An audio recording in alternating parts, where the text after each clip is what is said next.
Nevada gets 88% of its fuel from California, and almost every drop of gas that goes into a tank in Las Vegas or Reno comes through California pipelines.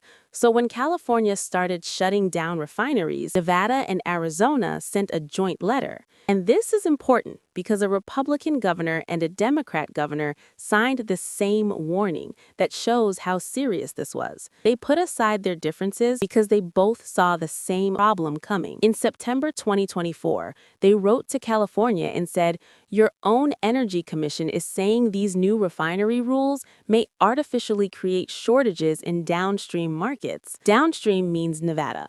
It means Arizona. It means everyone who depends on California pipelines to keep their states running. They asked California to slow down and talk it out, to have regional conversations before pushing this through, to work together on finding solutions that do not leave neighboring states stranded. California released a statement boasting about electric vehicle sales. Californians purchased 124,755 zero-emission vehicles in the third quarter of 2025, building record levels of clean energy and moving forward with the transition. There was no mention of Nevada's fuel supply or the refineries closing, just electric vehicle sales numbers. That told Nevada everything they needed to know. California was not thinking about them. California had already moved on. 2 days after California passed their new refinery law, Phillips 66 announced they are closing their Los Angeles refinery. And that is not a coincidence. The new law requires refineries to keep massive fuel reserves on hand. Building a single storage tank costs $35 million, and it can take up to a decade to get permits and constructed. If a refinery does not have enough inventory, it faces fines of $1 million a day. So Phillips 66 did the math and decided to exit. They closed their Los Angeles operation in October 2025.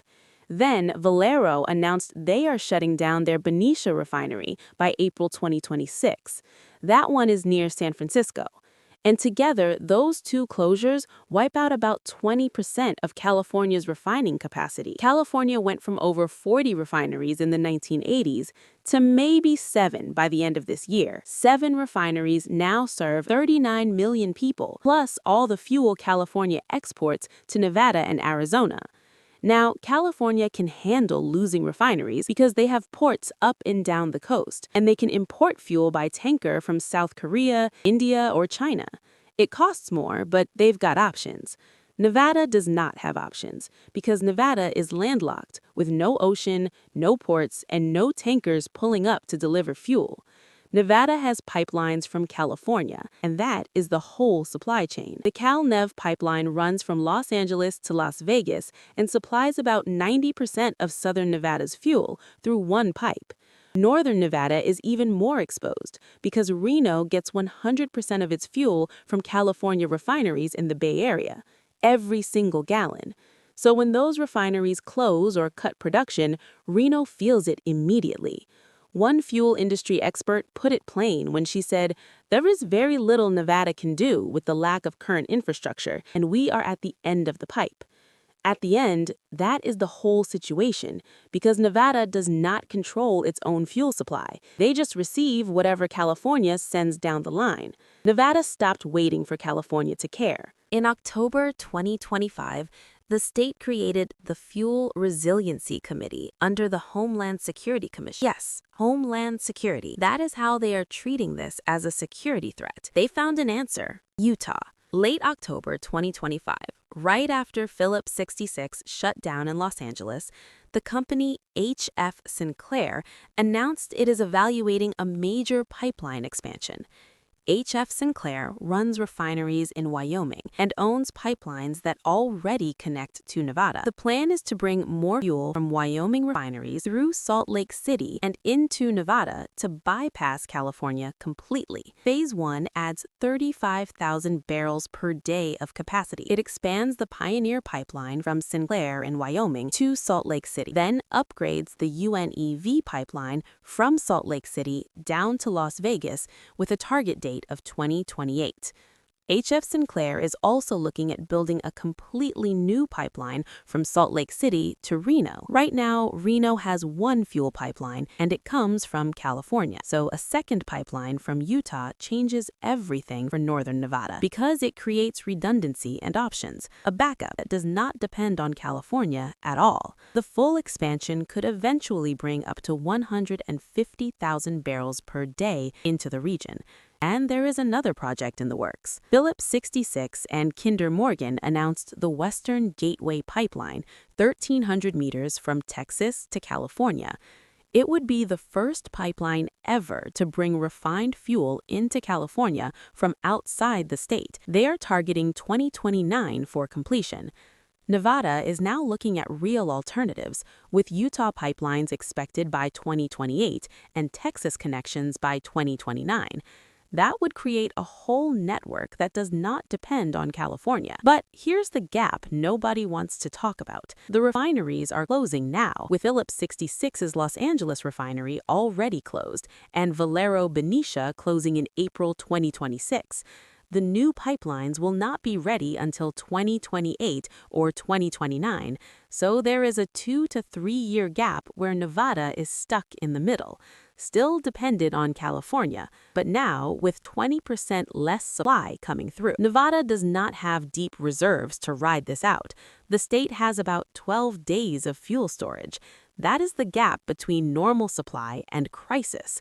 One state senator who pushed for the Fuel Resiliency Committee sat through the first meeting in January 2026 and said they raised more questions than they had answers. That sounds about right because they are trying to solve a problem that took decades to create, and they have maybe 2 years before it gets really bad. So what does this actually cost regular people in Nevada? Nevada already has the 5th highest gas prices in the country, running about 75 cents above the national average, and that is before these refinery closures fully hit. Some analysts project California gas could reach $8 a gallon by the end of 2026. Nevada will not be quite that high since it does not use California's special fuel blend, but when your supplier's costs jump, you feel it. If California is paying $8 a gallon, then Nevada is probably looking at $6 or $7 a gallon, way more than the national average and way more than what people are used to paying. One economist put it simply, you have to get people to drive less if there is less supply, and if you do not let prices go up, you get shortages, higher prices, or empty pumps. Those are the choices when supply gets tight. And it's not just what you pay at the gas station. Everything that moves by truck costs more when fuel costs more. Food is trucked into Nevada, so higher fuel means higher grocery bills.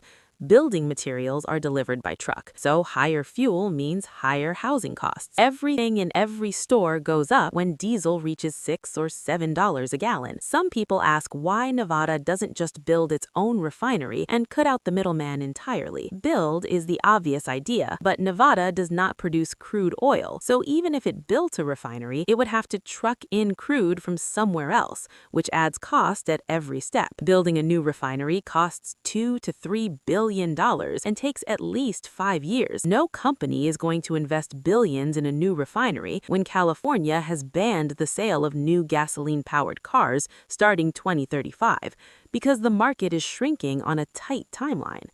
Pipelines from Utah make more sense because they use refineries that already exist in Wyoming and expand infrastructure that is already operating, bringing fuel from states that plan to produce it for decades to come.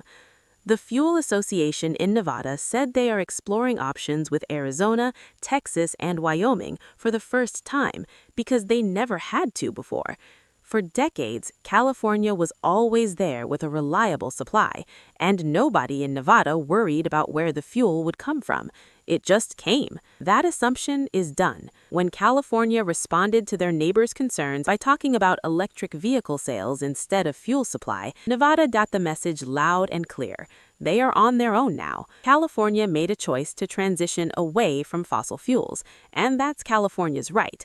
But Nevada did not get a vote in that decision. They just got the consequences.